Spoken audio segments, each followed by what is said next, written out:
नमस्कार मित्रांनो, रात्रीची नगरी या मराठी सत्यकथेच्या चॅनलमध्ये मी राजेश पाटील आपल्या सर्वांचं मनापासून स्वागत करतो. मित्रांनो, आज मी तुमच्यासमोर माझ्या आत्याची मुलगी मैना या कथेचा 9वा भाग सादर करत आहे.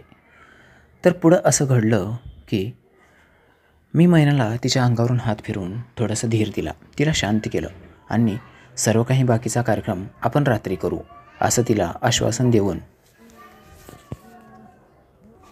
मग मी तिथंच असलेल्या सोफ्यावर थोडा आडवा झालो आणि मी जसा सोफ्यावर आडवा झालो तशी मैनासुद्धा माझ्याजवळ येऊन मला एकदम खेटून पडली.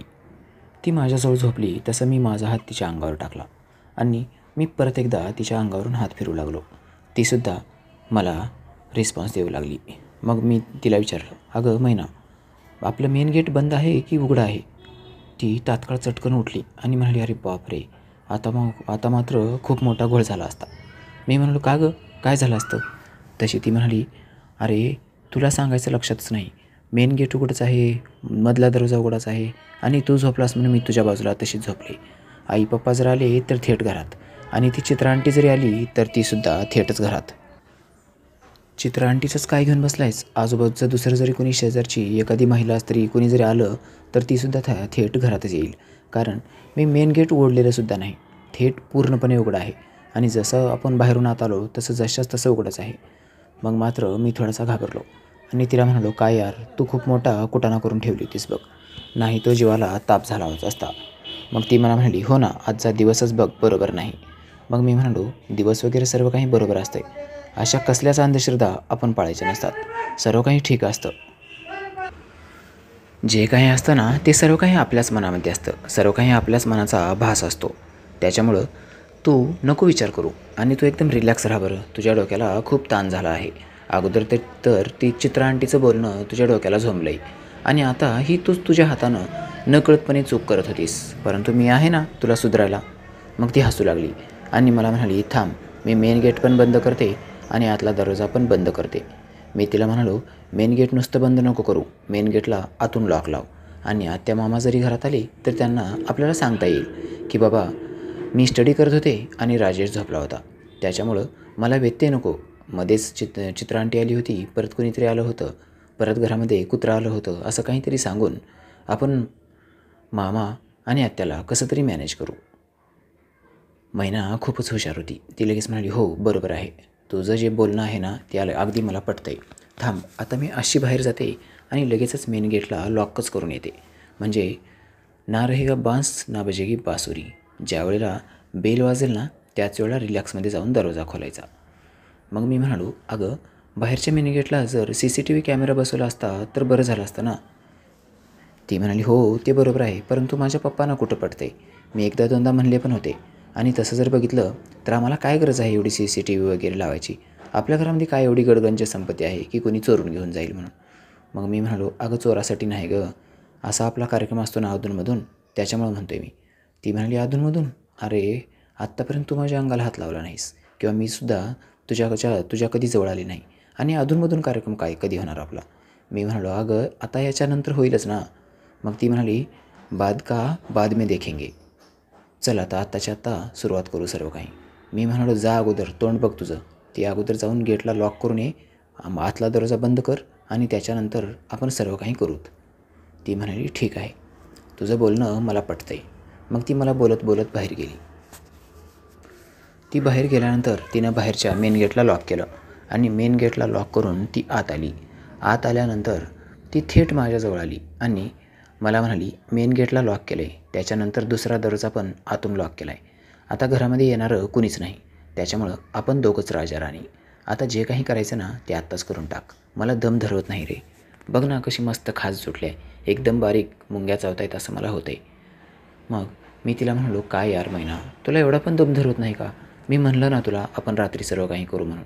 आता तिच्यापेक्षा मला जास्त जोर आला होता, मला जास्त जोश आला होता, एकदम मी जोरावर होतो, परंतु मी तिला तसं दाखवत नव्हतो, मी तिला मुद्दाम तरसवत होतो. मग ती गुपचूप बसली आणि मला म्हणाली, तुझ्यामध्ये फिलिंग नावाची चीजच नाही बाबा, जा कर तुला काय करायचं ते, असं म्हणून ती जास्त दुसरीकडे तोंड करून माझ्यासमोर पडली. आता तिच्या पाठीमागची बाजू माझ्या खालच्या बाजूला टोचू लागली होती. ती एकदम मला घट्ट चिटकून झोपली होती. मी सुद्धा हळुवारपणे थोडासा पुढं सरकलो आणि पाठीमागून तिच्या त्या गोलाईला मी माझा नाऱ्या स्पर्श करू लागलो. माझ्या नाऱ्याचा स्पर्श तिच्या गोलाईला होऊ लागला. तिचं ते भलं मोठं जे गोलाईचं क्षेत्र होतं ते मात्र मला खूप आवडत होतं. मी त्याच्यावरून हळुवारपणे हात फिरू लागलो. हळूहळू मी हात फिरवत माझा हात तिच्या कमरेपर्यंत आणला आणि तिच्या नाजूक कमरेवरून सराईतपणे मी माझ्या हाताची बोटं चालवू लागलो. माझ्या हाताच्या बोटामध्ये जशी की जादूच होती. जसं माझी बोटं तिच्या कमरेवरून चालू लागली तसं ती एकदम जोशमध्ये येऊ लागली.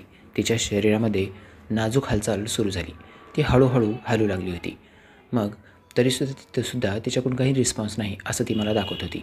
मग मी हळूहळू माझा हात तिच्या कमरेवरून वरच्या भागाकडे घेऊन जाऊ लागलो. मग मी हळूवारपणे तिच्या फुटबॉलपर्यंत येऊन पोहोचलो आणि ती ताडकन उडाली. ती लगेच मला म्हणाली, राजेश आता तर म्हणलंस ना की नको म्हणून, रात्री करू सर्व काही म्हणून. ती लटक्याच रागाने मला म्हणाली. मी तिला म्हणालो, काय यार, ह्या मोसंब्या कधी मोठ्या झाल्या लक्षातच आलं नाही बघ. याच्या अगोदर मी ज्यावेळेला तुझ्याकडे आलो होतो त्यावेळेला हे एकदम मोसंब्याच्या आकारात होतं, एकदम लहान लहान होतं. परंतु आता मात्र चांगलाच एकदम मोठ्या ॲपलप्रमाणे ह्यांचा आकार झाला आहे. एकदम मस्त वाटत आहेत असं म्हणून मी तिची गोलाई चापचू लागलो. तिच्या गोलाईवरून मी माझा मस्त हात फिरू लागलो. माझा राकट हात एकदम मस्त मजेदारपणे तिच्या त्या गोलाईवरून फिरत होता आणि हळूहळू मी त्याच्यावर हळूहळू दाबून त्याची मजा घेऊ लागलो. जेवढी मजा मला येत होती तेवढीच तिलासुद्धा येत होती. मी अगोदर हळूहळू दाबत होतो म्हणजे तिला जास्त मजा यावी. ती हळूहळू तिने जशी पेटल तशी तेवढी ती माझ्या जास्त कामाची होती. मी जर एकदम जोरात पहिल केली असती आणि जोरात दाबायचा प्रयत्न केला असता तर मग मात्र तिला त्रास झाला असता आणि पुढच्या स्टेपला ती तयार तर झाली असती, परंतु तिच्या मनामध्ये जी काही जिज्ञासा होती किंवा एखाद्या पुरुषासोबत रात्र घालवायचं आहे किंवा दिवस घालवायचं आहे हे तिच्या मनामध्ये जे काही तिनं तयार करून ठेवला असेल डेटा, तो सर्व काही विस्कळीत झाला असता. सर्व काही तिच्या मनाप्रमाणे जर झालं, कोणत्याही स्त्रीच्या मनाप्रमाणे जर खेळ होत असेल तर ती स्त्री जास्त संतुष्ट होते. मित्रांनो, नुसता कार्यक्रम करता येणं काही महत्त्वाचं नाही, तिला खेळवता पण आलं पाहिजे. सर्वात महत्त्वाचा कार्यक्रम म्हणजे खेळ करता आला पाहिजे. मला अगदी कसं पेटवायचं आहे इथून जे माहीत होतं ते तिला शांत कसं करायचं आहे इथंपर्यंत मला सर्व गोष्टी एकदम परफेक्टपणे मला माहीत होतं, कारण माझं नॉलेज तेवढं होतं. मी हळूहळू तिला चेतवू लागलो होतो. तीसुद्धा आता एकदम मस्त जोशमध्ये येऊ लागली. मग तिच्या मांड्यांमध्ये हालचाल होते हे सुद्धा माझ्या लक्षात आलं. आता मी जरा तिच्या आणि माझ्यामधलं अंतर जास्तच कमी केलं होतं. आमच्या दोघांची शरीरं एकमेकाला चिटकत होती आणि एकमेकाच्या शरीराची गरमी आम्हाला आता एकदम परफेक्टपणे जाणवू लागली होती. आता मी माझं काम एकदम सराईतपणे करू लागलो होतो. तिलासुद्धा जास्त जोशमध्ये येऊ लागली होती आणि तिला मजा पण येऊ लागली होती. मित्रांनो, आता तिच्यामध्ये जी लज्जा नावाची जी काही सेन्स होतं तिची लज्जा थोडीशी कमी झाली होती. कारण कोणतीही स्त्री एखाद्या पुरुषाजवळ येताना ती खूप लाजते. तिला स्वतःच्या शरीराचं दर्शन दुसऱ्याला जर करायचं म्हणलं तर तिला खूप टेन्शन येतं आणि तिला लाज वाटते. परंतु ज्या वेळेला ती स्वतःचं सर्वस्व एखाद्या पुरुषाला अर्पण करते त्यावेळेला मात्र ती एकदम स्वतःच्या मनातून सर्व काही खोलून देते. असंच मैनाबद्दलसुद्धा झालं होतं. मैनानं आता हळूवारपणे तोंड तिचं माझ्याकडं फिरवलं. तिनं तिचं तोंड माझ्याकडं फिरवल्यामुळं आमच्या दोघांचे गरम श्वास आता एकमेकाला टकरू लागले होते, एकमेकांना धडकू लागले होते. तिच्याजवळ तिच्या अंगावर हात टाकून झोपण्यामध्ये जी मला मस्त मजा येऊ लागली होती ती मजा याच्या अगोदर मी कधी घेतलीच नाही असं मला वाटत होतं. मग तिनं तिचा हात माझ्या अंगावर टाकला आणि एकदम घट्ट तिने मला मिठीत घेतलं. मग जसं आम्ही दोघेजण एकमेकाच्या मिठीमध्ये आलो तसं तिला काय झालं काही माहीत नाही, परंतु ती जरा जास्त जोशमध्ये असल्यामुळं मला जास्त गळपटून धरू लागली. मग जास्त गळपटून धरू लागल्यास तिला काहीतरी वेगळं जाणवलं असावं. अगदी काही क्षणामध्येच ती माझ्यावरून उठली. ती अचानकच का उठली असावी, तिला काय झालं मला काही सुचलंच नाही आणि समजलंसुद्धा नाही. मी तिला विचारलं पण, मैना काय झालं गं? परंतु ती मला काही बोललीच नाही. ती चटकन उठली आणि लगेचच बाहेर निघून जाऊ लागली. मी तिला विचारलं, अगं काय झालं सांग तरी. परंतु ती मला म्हणाली, जरा शांत राहा, सांगते तुला, आणि प्रत्येक गोष्ट सांगावीच असं काही महत्त्वाचं नसतं. आता ती चिडचिड अचानकच करू लागली होती. ती अचानक का चिडचिड करते याचं कारण मला समजलं नाही. इतक्या वेळ तर ती एकदम मस्त मला मजा द्यायला तयार झाली होती. माझ्या अंगावर हात टाकत होती, मी तिच्या अंगावर हात टाकला. त्यावेळेला पण तिने मला काही तक्रार केली नाही किंवा प्रतिकार केला नाही. एकदम सर्व काही मस्तपैकी आणि एकदम मजेत चालू होतं. आणि आता अचानकच एकदम हे काय तिला घडलं, काय झालं मला काही समजलं नाही. मग मी परत तिला एकदा विचारलं, अगं मैना मला सांग तरी काय झाले. परंतु तिने मला परत काही सांगितलीच नाही. परत विषय क्लोज. आणि ती उठून सरळ तडक बाथरूममध्ये निघून गेली. आता माझ्या माहितीप्रमाणे मला असं वाटलं की तिला तिचा तो जो खालचा भाग होता तो धुवून वगैरे स्वच्छ करून यायचा असेल.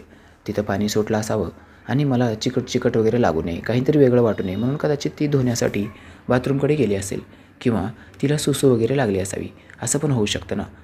माझ्या मनामध्ये एक ना अनेक विचार येत होते, परंतु खरं कारण काय होतं मला काही समजलं नाही. ती अचानकच का उठली, अचानकच काय गेली, मला काही समजलं नाही. म्हणून मी उठलो आणि मी सुद्धा तिच्या पाठोपाठ जाऊ लागलो. परंतु ती जशी बाथरूममध्ये गेली तसं तिनं जोरात दरवाजा लावून घेतला. धाड करून दरवाजाचा आवाज झाला आणि दरवाजा बंद झाला. आता मात्र मला थोडंसं वेगळं वाटलं आणि थोडं टेन्शन पण आलं. काय यार, आपल्याकडून काय चूक झाली की काय? माझ्याकडून काही चुकलं तर नाही? मग ही अशी का वागत असावी? काय झालं असेल असं मला वाटलं. परंतु जे काही असेल ते असेल, काय का होईना येईल तर ना बाहेर, असं म्हणून मी तिथंच तिची वाट बघत थांबलो. मग तिनं हळुवारपणे दरवाजा उघडला आणि माझ्याकडे किलकिली डोळे करून बघू लागली आणि मला म्हणाली, इथं काय आहे? जा ना तू तिकडं सोफ्यावर जाऊन बस, येते मी लगेचच. मी म्हणालो, अगं काय झाली ते तरी सांग. ती मला म्हणाली, तुला प्रत्येक गोष्टीचं एक्सप्लेन करून द्यायची काय गरज आहे का? मी म्हणले ना तिकडे येते, तू जा.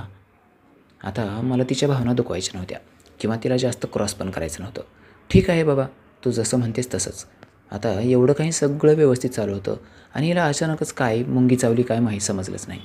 मला पण थोडासा राग आला आणि मी थोडं टेन्शनमध्येच तिथून उठलो आणि सरळ तडक जाऊन सोफ्यावर जाऊन बसलो. आता मात्र ती माझी कितीही विनवणी केली तर तिला खूप तरसावायचं, खूप तडपावायचं. तिला लवकर चान्स द्यायचाच नाही, असा सर्व काही विचार मी केला. आणि असाच विचार करून मी शेवटी म्हणालो, ठीक आहे, येशीलच ना तू आता, तुला आल्यानंतर बघ कसा बघतो ते, असं म्हणून मी शांतपणे जाऊन सोफ्यावर बसलो. 10 मिनिटं झाली, 15 मिनिटं झाली, पण ती काही आलीच नाही. कदाचित मला असं वाटलं की ती कदाचित टॉयलेटला वगैरे गेली असेल, तिच्या पोटामध्ये कळ वगैरे आली असेल आणि ती टॉयलेटला गेली असेल. असं थोडंच आहे की आपला जो झोपल्यानंतर तिला टॉयलेटला लागणार नाही.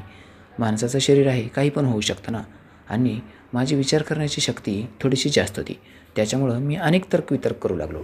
अनेक गोष्टी मी माझ्या मनामध्ये तर्क करत होतो, अनेक गोष्टीचा मी विचार करत होतो आणि त्यातूनच ती टॉयलेटला गेली असेल असं सुद्धा मी विचार केला. आता जे काही असेल ते असेल, येईल ना परत, असा विचार करून मी पडलो. मी माझा एक पाय दुसऱ्या पायावर टाकला आणि पायाची आडी टाकून मी शांतपैकी तिथं बसून राहिलो. सोफ्यावर बसून तिची वाट पाहण्याशिवाय माझ्याकडे काही पर्याय नव्हता. अगदी काही वेळ गेला आणि काही वेळानंतर बाथरूमचा दरवाजा जरा जोरातच उघडल्याचा मला आवाज आला. तिनं बाथरूमचा दरवाजा नेहमीपेक्षा थोडं वेगळ्या स्टाईलमध्ये उघडला होता. तो दरवाजा उघडला आणि तो दरवाजा उघडून ती तडक तिच्या खोलीमध्ये निघून गेली. अरे आता काय झाले? आता तर सर्व काही व्यवस्थित होतं ना. हिला अचानकच बिचकायला काय झालं असेल बाबा? मला काही समजत नव्हतं आणि समजायला मार्गसुद्धा नव्हता. परंतु करणार तरी काय करणार? जाऊ द्या, तिच्या मनाप्रमाणे तर होऊ द्या. पुन्हा परत मला वाटू लागलं, मगाशी जे आंटीसोबतचं जे बोलणं होतं ते तिला आठवलं असेल की काय? काही वेगळं तर घडलं नसेल ना माझ्याबद्दल आणि आंटीबद्दल? तिला काही संशय तर आला नसेल ना, असं पण माझ्या मनात विचार येऊन गेला. परंतु आता मात्र मी माघार घ्यायची नाही आणि तिची चापलुशी करायची नाही, असं स्पष्ट ठरवलं. तिला यायचंही तर येऊ दे आणि नाही जर आली ना तर नका काही ना, जाऊ द्या. मग शेवटी संध्याकाळी आंटी तर आहेच ना, ती तर मिळणारच आहे. मग तिच्या मागे लागण्यात काय मतलब आहे? तिला काय झाले, तिला कुठं मुंगी चावली मला काही समजत नव्हतं. त्याच्यामुळं मी पण थोडं सबरीनं घ्यायचं ठरवलं आणि मित्रांनो थोडंसं शांत झालो. असं अचानकच जर एखादी गोष्ट बिघडली, एखादी अचानकच गोष्ट बिचकली तर टेन्शन मात्र खूप येतेच. कितीही विचार केला आपल्याला टेन्शन येऊ नये म्हणून, तरी पण असं घडतंयच ना. त्यापैकीच आता ही पण गोष्ट घडली होती. त्याच्यामुळं जे काही असेल ते असेल असा विचार करून मी शांत बसलो. परंतु माझं मन काही स्वस्थ बसू देत नव्हतं. मी हळूवारपणे तिथून उठलो आणि तिच्या खोलीकडे हळूहळू पावले टाकत जाऊ लागलो. तिनं तिच्या खोलीचा दरवाजा अर्धा उघडला होता. मी आतमध्ये बघितलं. जसा मी तिच्या खोलीच्या दरवाजाजवळ जाऊन पोहोचलो आणि त्या खोलीत तिच्या डोकावून बघितलं तसं माझ्या डोक्यामध्ये एक वीज सळसळ केली. काहीतरी वेगळं आणि विचित्र वाटलं. यार काय करते ही आणि हे काय असेल बाबा, असं माझ्या मनामध्ये थोडासा विचार आला. कारण तिच्या त्या खोलीमध्ये ट्यूबलाईट बंद होती, अंधार होता तिथं आणि त्या अंधारामध्ये मला स्पष्ट काही दिसत नव्हतं. फक्त एवढंच दिसत होतं की त्या खोलीचा दरवाजा उघडल्यामुळं बाहेरचा प्रकाश त्या खोलीमध्ये पडला होता आणि त्या प्रकाशामध्ये तिथं खाली पडलेली तिची ती निकर माझ्या नजरेस पडली. तिची पडलेली निकर मी बघितल्यानंतर आता हिला जास्त जोश आला असेल का, ही स्वतःची भूक स्वतःच्या हाताने तर भागून घेत नसेल? माझ्यापासून उठून यायला हिला एवढं काय झाले? असे एक ना अनेक प्रश्न माझ्या मनामध्ये येऊ लागले. मित्रांनो, सर्व प्रश्नाचा छडा एकदम खटाखट लागला. परंतु कसं काय ती माझ्यापासून का उठून गेली, हे सर्व काही प्रश्नाची उत्तरं तुम्हाला कथेच्या पुढील भागामध्ये मिळणार आहेत. कथा एकदम मस्त आणि एकदम मनोरंजक आहे. फक्त तुम्ही मनावर घेऊन ऐकायला पाहिजे. तुम्हाला डायरेक्ट खपाखपच्या कथा लगेचच जर ऐकायच्या म्हणल्या तर त्याच्यामध्ये इंटरेस्ट, रस अजिबात असणार नाही. माझ्या कथा एकदम तथ्य असतात, एकदम सत्य. चला तर आता कथेला एकदा लाईक करा आणि भेटूया कथेच्या पुढच्या भागामध्ये. Bye bye.